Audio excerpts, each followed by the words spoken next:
Hi, I'm Ray Burkhalter, co-founder of REI Funding Partners and managing partner of Renovate the State Private Lending Fund. If you haven't seen our Discovery series yet, please be sure to check that out. It's a great place to start to learn what private lending is and why people work with private lenders. In this Understanding series that you're watching now, we're going to walk through how private lending actually works, from the structures to how experienced lending companies evaluate deals and how risk is managed. We hope you enjoy. See you next time. Welcome back to The Explainer. You know, at some point, practically every investor looking to diversify their portfolio hears about private lending. They read the articles, they see the income potential, and the underlying structure just makes total sense. But then they hit a wall. Today, we're going to move right past the theory of private lending and give you the exact roadmap to confidently taking your first step. A lot of passive investors look at the income potential, but they all hit this exact same pivotal question before ever committing their capital. Because learning about an investment strategy conceptually is one thing. Actually taking that first practical step, writing that check with absolute confidence, well, that's something completely different. It can kind of feel like a massive leap into the unknown, but it really doesn't have to be. Okay, let's turn this scary leap into a well-lit path. Our roadmap breaks down into 5 actionable checkpoints: your role as lender, income mechanics, execution options, vetting opportunities, and finally, the next step.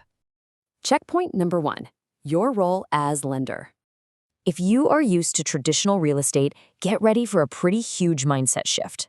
You are stepping into the role of the bank. You are emphatically not the property owner. You aren't managing tenants, you aren't fielding those frantic calls to plunge toilets at 2 a.m., and you certainly aren't babysitting a crew of contractors during a messy renovation. In private lending, your capital does all the sweating, not you. You are the lender, period. Moving right along to checkpoint number 2, income mechanics. Let's look at exactly how your capital creates income. It's really a highly efficient closed-loop cycle. Capital flows to a real estate investor, the borrower, who needs short-term funding for a project. They use your capital to complete that project, generate a profit, and in exchange, they pay interest on the loan. That interest then translates directly into recurring income, flowing right back to you, the investor. The absolute crucial point here is that this recurring income is highly structured and predictable. It's not like waiting around for random stock market spikes. Look, when you buy equities, or even if you buy a rental property outright, a massive chunk of your return relies on unpredictable market appreciation. You buy, you hold, and you basically just hope the value goes up. Private lending strips all that randomness away. Your return is based squarely on the interest rate and the strict terms defined in the loan agreement long before a single dollar ever changes hands. All right, checkpoint number 3, execution options. You basically have 2 distinct paths here: DIY lending or a managed fund. The DIY route, well, that's heavy lifting. You're out there sourcing the deals, analyzing properties, vetting borrowers' backgrounds, reviewing incredibly dense legal documents, and personally tracking every single monthly payment. Honestly, for a passive investor, that is basically taking on a highly stressful second job. On the flip side, participating through a lending fund means a professional team handles the sourcing, the underwriting, the loan management, and all the ongoing oversight of the entire portfolio. For passive investors, plugging into an experienced fund is just the practical path to gain access, oversight, and diversification, totally bypassing the headaches of managing individual loans yourself. You're effectively leveraging an entire infrastructure of professionals whose full-time job is to manage the complexities of these loans. It lets you simply sit back and enjoy the benefits of being the capital provider. It's the ultimate expression of working smarter, leveraging a well-oiled machine instead of trying to build one entirely from scratch. Next up is checkpoint number 4, vetting opportunities.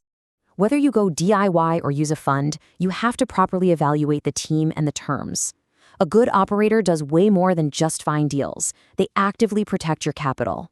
So you absolutely must verify their experience through different real estate cycles and demand to see their track record of successful loans. Dig deep into their risk process. What actually happens when a project stalls out? And make sure they have deep, localized market knowledge combined with crystal clear communication. Alongside evaluating the team, you need to demand absolute clarity on the key terms of the deal. What's the minimum capital required to get in? What is your target return or your expected yield? You also need to thoroughly understand liquidity, meaning exactly how and when is your money returned to you. And finally, what are the specific risk factors, and what established mitigations does the operator use to protect you against them? This brings us to what I like to call the golden rule: clarity before capital. An investment structure should literally never feel mysterious before you write a check. Let me say that one more time: clarity before capital.